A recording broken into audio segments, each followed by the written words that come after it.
রূপো নদী।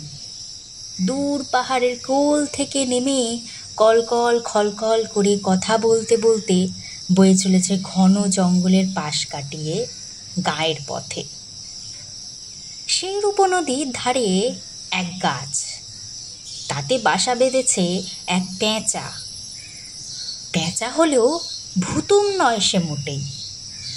দিনের বেলা গাছের কোটরের মধ্যে থাকে ঘুমিয়ে, আর সূর্য যেই পাটে বসল অমনি আড়মোড়া ভেঙে ওঠে সে।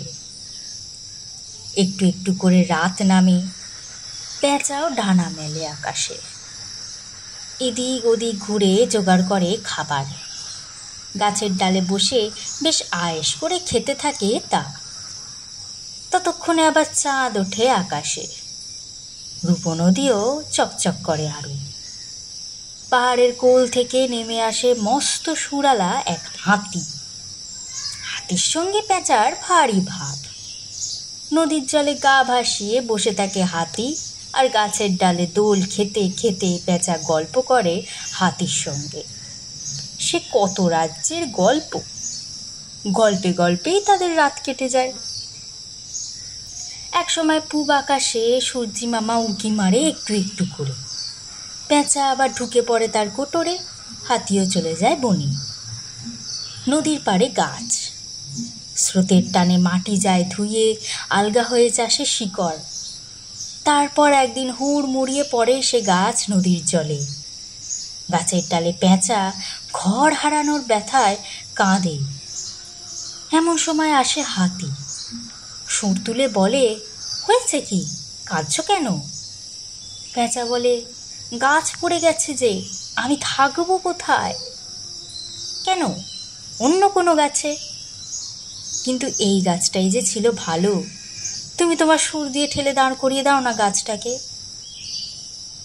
পেঁচার কথায় হাতি তার ওই মস্ত সুর দিয়ে ঠেলে তোলে গাছটাকে। তারপর যেখানকার গাছ সেখানেই থাকে দাঁড় করিয়ে দেয়। পেঁচা এখন দারুণ খুশি। হাতির সঙ্গে তার এখন চলে আরও বেশি করে গল্প। গল্পে গল্পে অনেক সময় সে ভুলে যায় খাওয়ার কথা। হাতিরও হয় না নদীতে স্নান করা। সেদিন আবার মা পার্বতীর বাহন সেই বাঘটা দেখে বসলো একটা জব্বর স্বপ্ন। দেখলো সে চিবিয়ে খাচ্ছে হাতির মাথাটা। স্বপ্নের মধ্যেই বাঘের জিভ দিয়ে ঝরতে থাকে জল।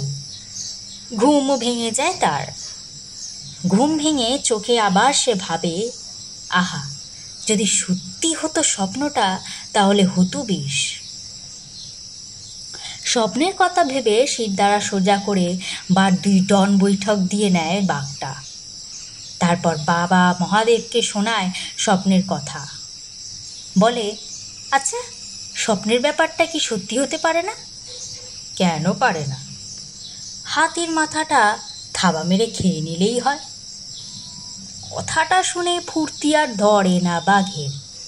বার দুই হালুম বলেই 3 লাফে চলে আসে নদীর ধারে। হাতিটা যেখানে না ইচ্ছে। পার্বতীর বাঘকে দেখে হাতি বলে, কি ব্যাপার ভায়া, আজ হঠাৎ এদিকে? হঠাৎ আর বলি কি করে, স্বপ্ন দেখলাম তোমার মাথাটা চিবোচ্ছি। বাবা মহাদেবকে বললাম, বাবা, স্বপ্ন কি সত্যি হতে নেই? বাবা বলল, কেন থাকবে না, সত্যি করে নিলেই হয়। সে কথা শুনেই চলে এলুম তোমার কাছে। থাবা মেরে ভাঙবো এবার মাথা, ঠিক পাকা বেলের মতো। তারপর একটু একটু করে খাবো তোমার মাথার ওই কাঁচা ঘিলু। বাঘের কথা শুনে হাতির মাথা ঘুরতে থাকে। চোখে অন্ধকার দেখে সে। অত বড় শরীরটা থেকে বেরিয়ে আসে একটা মিনমিনে আওয়াজ। বাবা মহাদেব আমার মাথা ভাঙতে বলেছে? না হলে কি আর এমনি এলাম? নাও, তৈরি হও, এবার মাথাটাকে থাবার ঘায়ে ছিঁড়ে ফেলি। হাতিটা এবার ভ্যাক করে কেটে ফেলল। আর তা দেখেই ছলছলিয়ে ওঠে পেঁচার চোখ। গাছের ডালে বসে এতক্ষণ সে শুনছিল সবার কথা। তার একটা মাত্র বন্ধু এই হাতি, আর তাকে কিনা মেরে ফেলতে চায় বাঘ। না, কিছুতেই তা হতে পারে না। বাঁচাতে হবে হাতিকে। গাছের ডাল থেকে উড়ে বার কয়েক সে পাক খায় বাঘকে। তারপর বলে, হুম, শুনলুম তোমার কথা, কিন্তু সত্যি বাবা মহাদেব এ কথা বলেছেন কিনা তা তো জানি না। তাকে জিজ্ঞাসা না করে কিছুতেই তো দিতে পারি না তোমাকে এই হাতির মাথা ভাঙতে। চলো, বাবা মহাদেবের কাছে চলো, তিনি যদি হ্যাঁ বলেন তাহলে তুমি ভেঙো হাতির মাথা। বাঘ এক কথাতেই রাজি। সে তো জানে একটু আগেই বাবা মহাদেব বলেছেন তাকে, হ্যাঁ, অনায়াসে সত্যি করে নিতে পারো তোমার স্বপ্নকে। মহাদেবের সে কথা শোনার পরই না এসেছে সেখানে, তাই পেঁচার এক কথাতেই রাজি সে।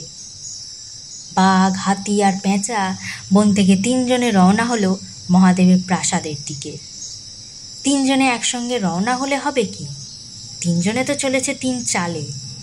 হাতি চলছে থপথপিয়ে, বাঘ লাফিয়ে লাফিয়ে, আর পেঁচা মাটি ছেড়ে ডানা মেলে আকাশে। জঙ্গলের পথে রয়েছে নানা বাধা, আর আকাশ তো অবাধ, তাই পেঁচাই আগে এসে ঢোকে মহাদেবের প্রাসাদে। আগে এলে কি হবে, পেঁচা আসল কথাটাই গেল ভুলে। এতটা পথ উড়ে এসে সে তলিয়ে যায় গভীর ঘুমে।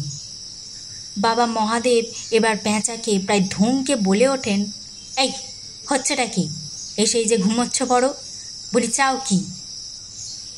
বাবা মহাদেবের কথায় একটা চটকা মেরে জেগে ওঠে পেঁচা। তারপরই বলে, বাবা, ঘুমের মধ্যে ভারী সুন্দর একটা স্বপ্ন দেখছিলাম, স্বপ্নটা তুমি সত্যি করে দাও না বাবা। কি স্বপ্ন দেখছিলে? দেখছিলাম আমি যেন বিয়ে করেছি দেবী পার্বতীকে।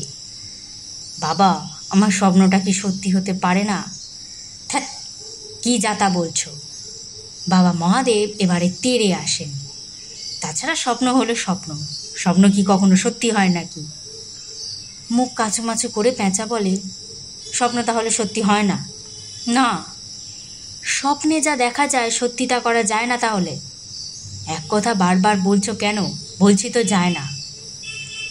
পেঁচা এবার একটি মুচকি হেসে উকিলের মতো বলে ওঠে, বাবা, স্বপ্নে যা দেখা যায় সত্যি যদি তা করা নাই যায়, তাহলে বাঘকে তুমি কি করে বললে তার স্বপ্ন সে সত্যি করতে পারে, সে চিবিয়ে খেতে পারে এই মাথাটা? এতক্ষণে মহাদেবের মাথায় ঢোকে পেঁচার কথা। মাথাটা একটু চুলকিয়ে বলেন, বলেছিলাম নাকি বাঘকে? না, বাঘ কখনোই তা হতে পারে না। হাতির মাথা তুমি চেপে খেতেই পারো না কোনো রকমেই।